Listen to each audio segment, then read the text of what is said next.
আসসালামু আলাইকুম। আমি মোহাম্মদ শাকিলুর রহমান, প্রভাষক, হিসাব বিজ্ঞান বিভাগ, হাজী মিসির আলী বিশ্ববিদ্যালয় কলেজ। তো আমাদের আজকের টপিকস ক্যাপিটাল বাজেটিং, মূলধন বাজেটিং। তো আজকে আমরা আমাদের পরবর্তী কোশ্চেন, বিনিয়োগ সিদ্ধান্ত গ্রহণের ক্ষেত্রে বিবেচ্য বিষয়সমূহ। অর্থাৎ একজন বিনিয়োগকারী যদি কোনো বিনিয়োগ সিদ্ধান্ত গ্রহণ করতে চায়, তখন বিনিয়োগকারীকে অবশ্যই নিম্নলিখিত বিষয়গুলো অবশ্যই বিবেচনা করতে হবে। যদি বিবেচনা করে, তখন তার বিনিয়োগ কি সেফ হবে। তো পয়েন্টগুলো আমরা পর্যায়ক্রমে আলোচনা করছি। 1 নম্বর পয়েন্ট হচ্ছে চলিত খরচের তালিকা। অর্থাৎ চলিত খরচের তালিকা সঞ্চয়ের উপর বিনিয়োগ নির্ভর করে। ফলাফল ভোগ স্থগিত রেখে সঞ্চয় করা হয়, আর অর্থের বর্ধিত করার জন্য বিনিয়োগ করা হয়। বর্তমানে ভোগ স্থগিত করা সম্ভব নয়, তাই সঞ্চয় থেকে বিনিয়োগ করার আগে অবশ্যই ব্যক্তিগত খরচের তালিকা বিবেচনা করতে হবে। অর্থাৎ বিনিয়োগকারী যদি বিনিয়োগ করতে চায়, অবশ্যই তার দৈনন্দিন যে খরচগুলো আছে সেগুলো নির্বাহ করতে পারে সেই পরিমাণ অর্থ তাকে আগেই আলাদা করে রাখতে হবে, এবং তার কাছে যে পরিমাণ অর্থ উদ্ধৃত থাকবে সেই পরিমাণ অর্থ সে বিনিয়োগ করার জন্য সিদ্ধান্ত গ্রহণ করবে। সেই জন্য বলা হয়েছে চলিত খরচের তালিকা বিনিয়োগকারীকে অবশ্যই জানতে হবে। যদি চলতি খরচের তালিকা বিনিয়োগকারী জানতে না পারে, তখন বিনিয়োগকারী ওয়ার্কিং ক্যাপিটালের সমস্যার সম্মুখীন হতে পারে। আমাদের দ্বিতীয় পয়েন্ট হচ্ছে সঞ্চয়ের পরিমাণ। সঞ্চয়ের পরিমাণ সন্তোষজনক হলে একজন বিনিয়োগকারী বিনিয়োগে আগ্রহী হয়। অর্থাৎ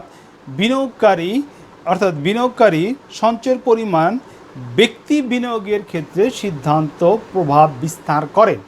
অর্থাৎ ব্যক্তি বিনিয়োগ ক্ষেত্রে তার কি পরিমাণ সঞ্চয় আছে সেটা বিনিয়োগ সিদ্ধান্ত গ্রহণের ক্ষেত্রে প্রভাব বিস্তার করে। 3 নম্বর পয়েন্ট হচ্ছে আমাদের ঝুঁকিমুক্ত আয়ের হার।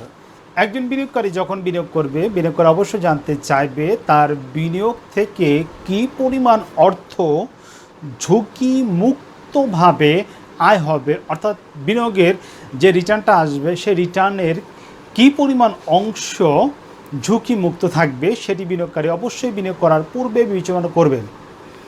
তৃতীয় পয়েন্ট হচ্ছে বিনিয়োগ পরিকল্পনা করা। একজন বিনিয়োগকারী যখন বিনিয়োগ করতে যাবে, তখন তার বিনিয়োগের বিভিন্ন খাত থাকবে। সে খাত থেকে অবশ্যই বিনিয়োগকারী বিনিয়োগ পরিকল্পনা করবে। অর্থাৎ কোন সেক্টরে সে বিনিয়োগ করবে সেটা বিনিয়োগকারী বিনিয়োগ করার পূর্বেই বিবেচনা করবে। 5 নম্বর ইস্যুকারী প্রতিষ্ঠানের বিশ্বাসযোগ্যতা। বিনিয়োগকারী যে সিকিউরিটিসে বিনিয়োগ করবে সেই সিকিউরিটিসের কোম্পানি সম্পর্কে অবশ্যই বিনিয়োগকারীকে বিশ্বাসযোগ্য থাকতে হবে। সেই প্রতিষ্ঠান সম্পর্কে যদি বিনিয়োগকারী প্রতিষ্ঠান সম্পর্কে বিশ্বাসযোগ্যতা না থাকে, তখন বিনিয়োগকারী প্রতিষ্ঠানে বিনিয়োগ করবে না। সেজন্য বিনিয়োগকারী প্রতিষ্ঠান সম্পর্কে তার বিশ্বাসযোগ্যতা থাকতে হবে। বিনিয়োগ করার ক্ষেত্রে বিনিয়োগকারীকে অবশ্যই বিবেচনা করতে হবে।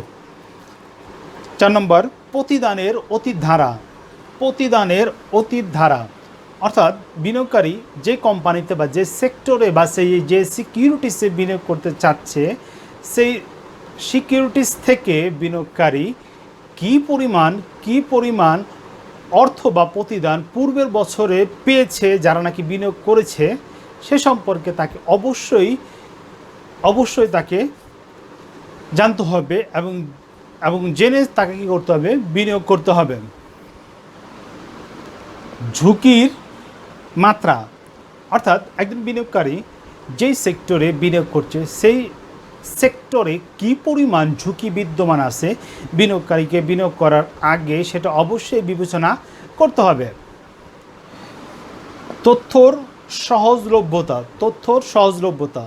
বিনিয়োগকারী যে সেক্টরে বা যে খাতে বিনিয়োগ করছে সেই খাতের তথ্য অ্যাভেলেবেল কিনা, তথ্য যে কোনো সময় পাওয়া যাবে কিনা সে সম্পর্কে বিনিয়োগ করার পূর্বে তাকে বিবেচনা করতে হবে। ব্যক্তিগত প্রত্যাশা।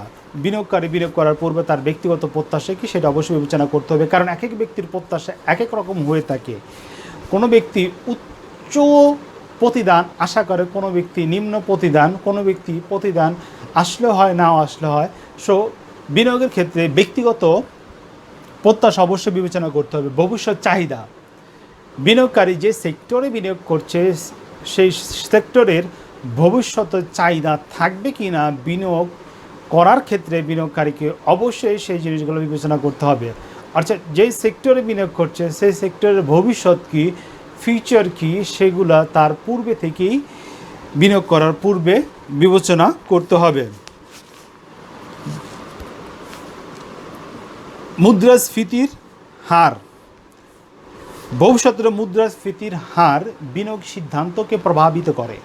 তো বিনিয়োগ করার ক্ষেত্রে বিনিয়োগকারীর যে প্রতিদান আসবে সেটা মুদ্রাস্ফীতির সাথে অ্যাডজাস্টিং করে দেখতে হবে তার প্রত্যাশিত মুনাফা হবে কি না সে জিনিসগুলো বিবেচনা করে বিনিয়োগকারীকে বিবেচনা করতে হবে। মুদ্রাস্ফীতি বিনিয়োগ করার ক্ষেত্রে খুবই গুরুত্বপূর্ণ একটি জিনিস, বিবেচ্য বিষয়। সুদের হার, কেন্দ্রীয় ব্যাংক বিভিন্ন সময় বিভিন্নভাবে সুদের হার কি করে, নিয়ন্ত্রণ করে। বিনিয়োগকারী বিনিয়োগ যে করছে তার প্রত্যাশিত প্রতিদান বা সুদের হার অনুসারে হয়েছে কি না বা হবে কি না সেই জিনিসগুলো কী করবে, বিনিয়োগকারী বিনিয়োগ করার পূর্বে বিবেচনা করবে। সার্বিক অর্থনীতি বিশ্লেষণ, দেশের সার্বিক অর্থনীতি বিশ্লেষণ করে বিনিয়োগকারীকে অবশ্যই বিনিয়োগ করতে হবে। দেশের সার্বিক অর্থনীতি বলতে রাজনৈতিক অবস্থা, সামাজিক অবস্থা, পরিবেশগত অবস্থা, পারিপার্শ্বিক অবস্থা, সেই জিনিসগুলো বিবেচনা করে অবশ্যই বিনিয়োগকারীকে বিনিয়োগ করতে হবে। যদি বিনিয়োগ না করে তো বিনিয়োগকারী কী হবে, ক্ষতির সম্মুখীন হতে পারে। সিকিউরিটিজ বিশ্লেষণ, বিনিয়োগকারী বিনিয়োগ করার ক্ষেত্রে অবশ্যই কী করবে, সিকিউরিটি বিশ্লেষণ করবে। অর্থাৎ ঝুঁকিযুক্ত, ঝুঁকিমুক্ত, ঝুঁকিবিহীন সিকিউরিটিস থাকে অবশ্যই বিনিয়োগ করার পর বিবেচনা করতে হবে। যদি সরকারি সিকিউরিটিসে বিনিয়োগ করে বিনিয়োগকারী তখন তার ঝুঁকি মুক্ত থাকে। যেমন ট্রেজারি বিলে যদি বিনিয়োগ করে, সঞ্চয়পত্র বিনিয়োগ করে গভর্নমেন্টের, তখন বিনিয়োগকারী ঝুঁকি মুক্ত থাকে। যদি সরকারি না বেসরকারি সিকিউরিটিসে বিনিয়োগ করে তখন বিনিয়োগকারীর ঝুঁকি বেশি থাকে। তো বিনিয়োগকারীকে অবশ্যই সিকিউরিটিস বিশ্লেষণ করতে হবে কোন ধরনের সিকিউরিটিসে বিনিয়োগকারী বিনিয়োগ করতে যাচ্ছে। দক্ষ পোর্টফোলিও গঠন, পোর্টফোলিও আমরা পূর্বে আলোচনা করেছি। পোর্টফোলিও মানে একের অধিক সিকিউরিটিসে বিনিয়োগ করার, অর্থাৎ বিনিয়োগকারী তার বিনিয়োগকৃত অর্থ একটি সিকিউরিটিসে বিনিয়োগ না করে যখন একাধিক সিকিউরিটিসে বিনিয়োগ করে তখন তাকে বলা হয় পোর্টফোলিও।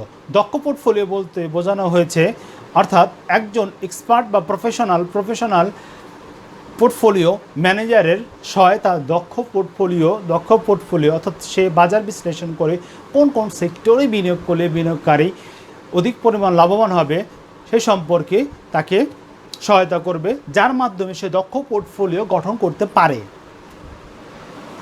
ঝুঁকির প্রতিদান সমন্বয়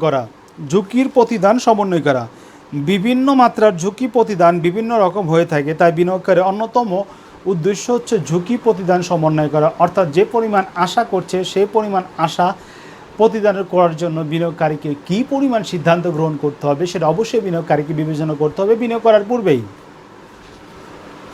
সম্পদ বৃদ্ধির সম্ভাবনা, বিনিয়োগকারী যেই সেক্টরে বিনিয়োগ করছে এর ফলে তার সম্পত্তি কী পরিমাণ বৃদ্ধি পাবে বিনিয়োগকারীকে বিনিয়োগ করার পূর্বে অবশ্যই তা বিবেচনা করতে হবে।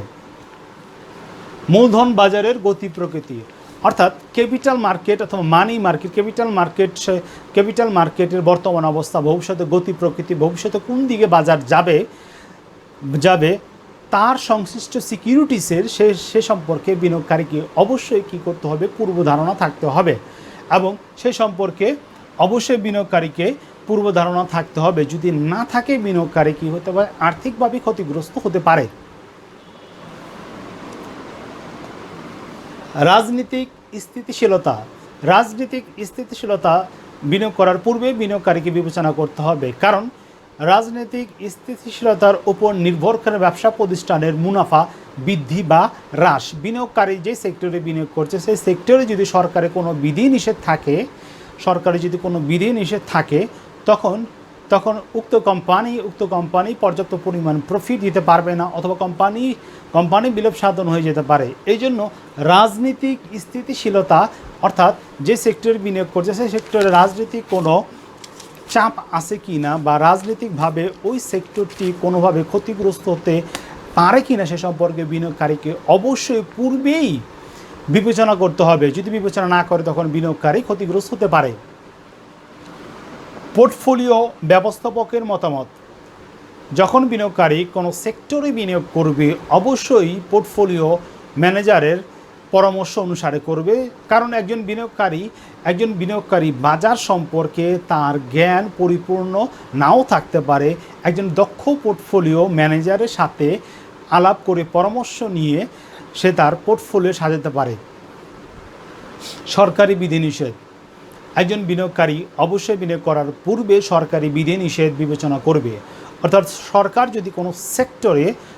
যদি কোনো সেক্টরে বিধিনিষেধ আরোপ করে সেই সেক্টরে বিনিয়োগ না করাই শ্রেয়। যদি বিনিয়োগকারী সেই সেক্টরে বিনিয়োগ করে তখন বিনিয়োগকারী কী হবে, ক্ষতিগ্রস্ত হবে। অথবা বিনিয়োগকারী যদি সেই সেক্টরে ব্যবসা প্রতিষ্ঠান স্থাপন করে তখন তার ব্যবসা প্রতিষ্ঠান সরকার চাইলে বন্ধ করে দিতে পারে। কর সুবিধা, যে সেক্টরে বিনিয়োগ করলে ট্যাক্স বেনিফিট পাওয়া যাবে সেই সেক্টরে অবশ্যই বিনিয়োগকারীকে বিনিয়োগ করতে হবে, যাতে ইন ফিউচার সে ট্যাক্সের বেনিফিট পেয়ে থাকে।